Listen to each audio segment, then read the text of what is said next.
I posted a selfie with his boss to make him jealous.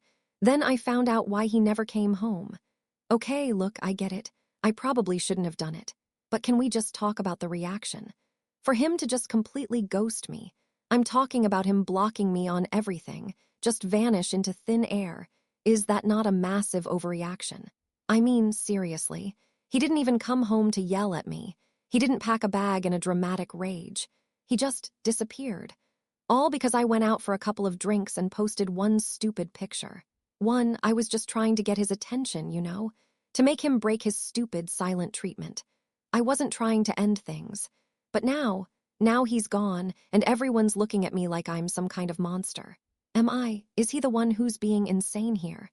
Theo and I were different. I work as a junior buyer for a high-end fashion retailer, so my life is basically a performance. It's all about brunches with the right people, wearing the right labels, and posting photos that look effortlessly chic. My friends are the same. We live and breathe this stuff. Theo is a soil scientist. Yeah, you heard that right. He plays with dirt for a living. He's quiet, steady, and wears flannel shirts unironically. He thought my world was ridiculous, and honestly, I loved that about him. He was my escape from all the superficiality, my quiet harbor. But that was in private. In public, with my friends, I was always a little embarrassed. Not of him exactly, but of how he fit into my world. Or rather, how he didn't. I'd find myself making little jokes at his expense, framing his genuine, down-to-earth nature as a funny quirk. Oh, Theo, he's probably off somewhere saving the planet one earthworm at a time, I'd say with a laugh, and my friends would giggle. It made me feel like I was in control of the narrative. The fight that started all this was so stupidly predictable. My friend Amelia was having an engagement party at this incredibly bougie rooftop bar. It was a big deal. I'd bought Theo this ridiculously expensive designer suit, convinced that for one night, he could just play the part. I just wanted him to look like he belonged, But when I showed it to him, he just looked tired. Now I've had a brutal week, he said, running a hand through his hair. Can't we just skip this one? We can stay in, order pizza. I saw red. It felt like a personal rejection. It felt like he was refusing to even try to be part of my life. We argued, or rather, I yelled and he just shut down. That's his move. He avoids communication. He doesn't shout back, he just builds a wall of silence around himself, and honestly, it drives me insane. That was the start of the 3-day Cold War. 3 days. 3 days of living with a ghost in our own apartment. He'd come home from work, give me a clipped, empty nod, and then retreat to his office with his laptop. I tried, The first night I made his favorite pasta. He ate it in near silence, just a mumbled thanks, and then put his plate in the dishwasher. It was like living with a polite, resentful stranger. The silence was louder than any argument we'd ever had. It was a suffocating, deliberate punishment, and I felt my sanity fraying with every passing hour. I felt invisible, erased. On the third night, I couldn't take it anymore. I was on the phone with my best friend, Jessica, pacing my living room like a caged animal. He's just stonewalling me, Jess, I whispered, even though he was in the other room with the door closed. It's like I don't even exist. I feel like I'm losing my mind. Jessica, in her infinite, glossy magazine wisdom, said the exact thing my wounded ego wanted to hear. Honey, you're letting him have all the power. He knows you're just sitting there waiting for him. You need to shake things up. Remember when my ex was being a child? I went to that gallery opening with his rival and posted one story. He was calling me before I even got home. She paused for effect. You need to remind Theo that other men would kill to be in his position. You have to make him a little scared of losing you. And just like that, a terrible, brilliant idea bloomed in my head. It was like a switch flipped. Daniel Davenport, Theo's boss. He was recently divorced, charming in a silver fox kind of way, and had always been a little too friendly with me at company events. The name just appeared in my mind, fully formed and perfect for the role. He was the perfect tool. Let me be clear, my plan was not to cheat. God, no, I loved Theo. This was about strategy. It was a surgical strike designed to provoke a reaction. All I needed was one photo. One perfectly staged, slightly too intimate photo posted somewhere I knew he'd see it. I just wanted to create a crack in his wall of silence. I wanted him to feel that hot, sharp sting of jealousy, that primal fear of being replaced. In my head, it wasn't malicious. It was medicine. A controlled explosion to clear the air. He was forcing my hand, right? He left me no other option. He was the one who wouldn't talk, so I had to find a way to make him listen. The plan went into motion with a terrifying, exhilarating speed. I found Mr. Davenport's number from an old company picnic invite and crafted the perfect text. "Hey Daniel, Naomi here. Long shot, but are you free for a drink tonight? Could really use a friendly ear about something." It was just vague enough, just flattering enough. He replied in under 5 minutes. "Absolutely. The Oak Room in an hour." Perfect. I became a whirlwind of activity. I put on the black silk dress Theo loved, the one he said made my eyes look darker. I did my makeup with surgical precision, a smoky eye that screamed, mysterious and alluring. I wanted to look like a woman who was having the time of her life, a woman who was completely untroubled. As I was about to leave, I glanced into Theo's office. He was still in there, headphones on, staring intently at his screen. He didn't even look up. Good, I thought, a bitter taste in my mouth. This will make you look up. The Oak Room was exactly the kind of place I needed. Dark wood, low lighting, expensive cocktails. Mr. Davenport was already there, looking handsome and attentive. The conversation was easy. I kept it light, complaining vaguely about work stress, and he was a perfect gentleman, listening and nodding. After one old-fashioned, I knew it was time. "We should get a picture," I said, my voice a little too bright, "to commemorate this emergency therapy session." He laughed and leaned in.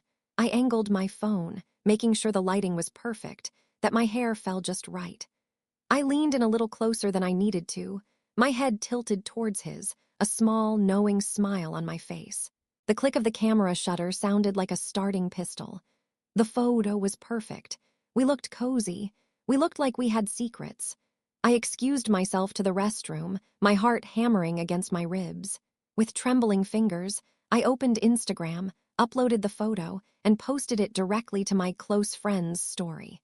A curated list of about 30 people. A list that crucially included Theo. I stared at the screen for a moment, watching the little circle confirm it was live. Done.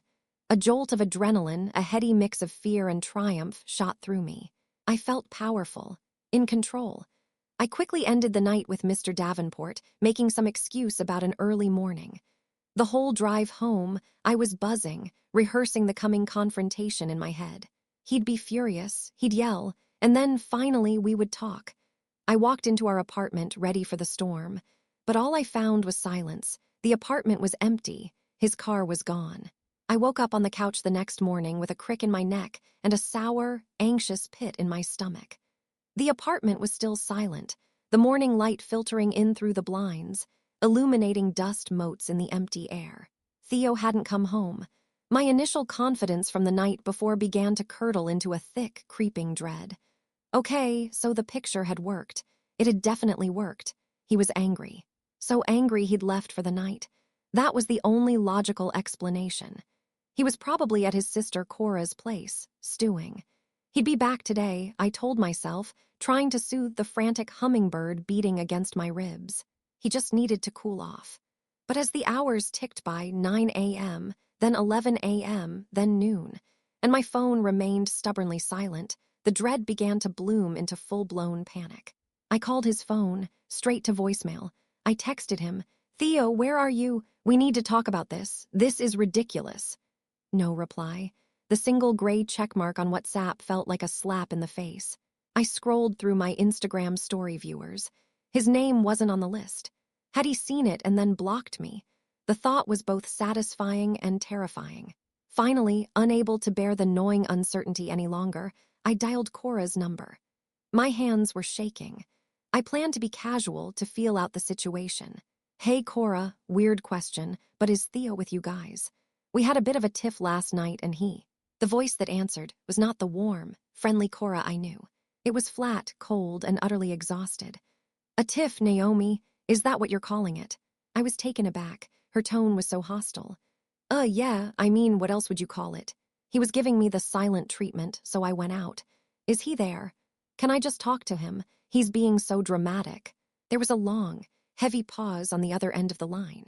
I could hear the sterile, rhythmic beep of what sounded like hospital machinery in the background. My stomach dropped. "Cora, is everything okay?" Then she spoke, and every word was a perfectly formed shard of ice, aimed directly at my heart. "No, Naomi, nothing is okay," she said, her voice trembling with a tightly controlled rage. "My dad had a heart attack last night, a serious one. He collapsed at dinner. He was rushed to St. Mary's. Theo has been in the ICU waiting room all night, trying to hold our entire family together while my mom falls apart." The world tilted on its axis. My brain couldn't process the information. A heart attack. While I was, oh God, why didn't he call me? The question was automatic, a reflex of my own self-centered universe. Cora let out a sound that was half laugh, half sob. "He did, Naomi. He tried. He called you 7 times. 7. But your phone was on silent, wasn't it? You were busy." She paused, and I could feel the final, killing blow coming. "He saw your picture. I was with him. He was trying to call you again when the notification popped up. He was sitting right next to me, his face pale, his hands shaking. And then he saw you, all cozied up with his boss, looking so happy, while he was here, terrified he was about to lose his own father." The phone slipped from my hand and clattered onto the hardwood floor. Cora's words echoed in the sudden, ringing silence of my apartment. "He saw your picture. He was sitting right next to me." The air was sucked from my lungs. My entire, elaborate, stupid game. The dress, the bar, the calculated lean-in for the photo. It all replayed in my mind. But this time it wasn't a clever strategy. It was a horror film. I was the villain. Every petty, self-serving thought I'd had the night before now felt like a physical blow. I didn't even grab my purse. I just snatched my car keys and ran. My mind was a blank, white static of panic. Hospital. I had to get to the hospital. I could fix this. I could explain. It was a misunderstanding. A terrible, horribly timed misunderstanding. He would see my face, see how sorry I was, and he would understand. He had to. The drive to St. Mary's was a blur. I parked illegally in a loading zone and sprinted through the automatic doors, my heels clicking frantically on the linoleum. I found the ICU waiting room and saw them huddled together. Theo, his mom, Cora. Theo had his back to me, his shoulders slumped, his arm around his mother. He looked smaller than I'd ever seen him. "Theo!" I gasped, out of breath, the name tearing from my throat. He froze. Slowly, he turned around. The look on his face, it wasn't anger. It wasn't rage or fury. It was worse. It was a hollow, desolate emptiness. He looked at me like I was a complete stranger, a ghost from another life. All the love, all the warmth I had always taken for granted in his eyes was gone. There was just nothing. A void. Cora stood up, a protective lioness, and blocked my path. Her face was tear-streaked, but hard as stone. "You need to leave, Naomi." "No, please," I begged, my voice cracking, tears starting to stream down my face. My carefully constructed makeup was probably a mess, but I didn't care. "I need to talk to him. Theo, I am so sorry. I didn't know. I was just being stupid. My dad's stable." Cora cut me off, her voice low and lethal. "He's going to be okay, but my brother isn't. And Theo asked me to tell you something." She took a step closer, forcing me back towards the hallway, her presence an unbreachable wall. "He said to tell you that it's over, and that he never wants to see you again, so you can go now." I looked past her, my eyes pleading with Theo's. "Theo, please, just look at me." It wasn't what it looked like. He just stared back at me for a long, agonizing second. His expression didn't change. It was like looking at a photograph. Then he turned his back, focusing his entire attention on his mother, pulling her closer. He had erased me. In that one simple, devastating movement, he cut me out of his life completely. The cut was so clean, so absolute, it left me unable to breathe. I tried to call his name again, but the sound wouldn't come out. I was already gone. It's been a week of living in the wreckage. The first few days, I was a mess of frantic energy, convinced I could still fix it. I wrote long, rambling apology emails that went unanswered. I sent texts that never delivered. I even drove by his parents' house, but his car wasn't there. He has simply and completely excised me from his world. Tonight, I forced myself to go out with Jessica and the girls. They meant well. They poured expensive rosé down my throat and told me I was better off, that he was too boring for me anyway. I played along. I put on a brave face, the same way I always do.